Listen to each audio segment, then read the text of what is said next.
మరియు ఇక్కడ విచ్చేసిన అతిథులకు, విద్యార్థులకు మీ అందరికీ హృదయపూర్వక స్వతంత్ర దినోత్సవ శుభాకాంక్షలు.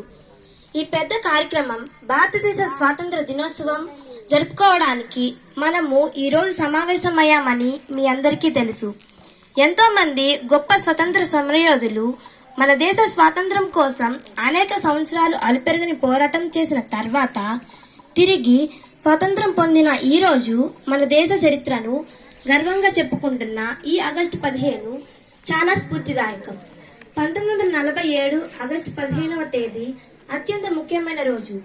ఇది భారతదేశ చరిత్రలో ఒక సువర్ణ క్షణం అని చెప్పుకోవచ్చు.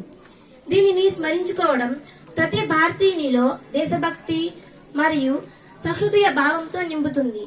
ఎందుకంటే భారతదేశ ప్రజలు మరియు మనమందరం జాతీయవాదం యొక్క ఉమ్మడి థ్రెడ్తో కట్టుబడి ఉన్నాము.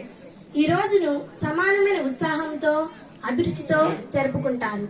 స్వతంత్ర పోరాటంలో తమ ప్రాణాలను త్యాగం చేసిన గొప్ప స్వాతంత్ర సమరయోధులను చాలా గౌరవప్రదంగా స్మరించుకుంటారు. మరియు యుద్ధభూమిలో ప్రాణాలు కోల్పోయిన జవాన్లకు నివాళులు అర్పించారు. అమరవీరులైన జవాన్ల జ్ఞాపకార్థం మీరందరూ మౌనం పాటించాలని మరియు మన దేశాన్ని రక్షించడం కోసం వారి త్యాగాన్ని ఎప్పటికీ వృధా చేయనివ్వమని ప్రతిజ్ఞ చేయాలని కోరుకుంటున్నాను. కాబట్టి మన బాధ్యతలు మనం చేయదగిన విధంగా వారిని ఆదుకోవడానికి ప్రయత్నించాలి. అప్పుడే అది నిజమైన స్వాతంత్ర దినోత్సవ వేడుక అవుతుంది.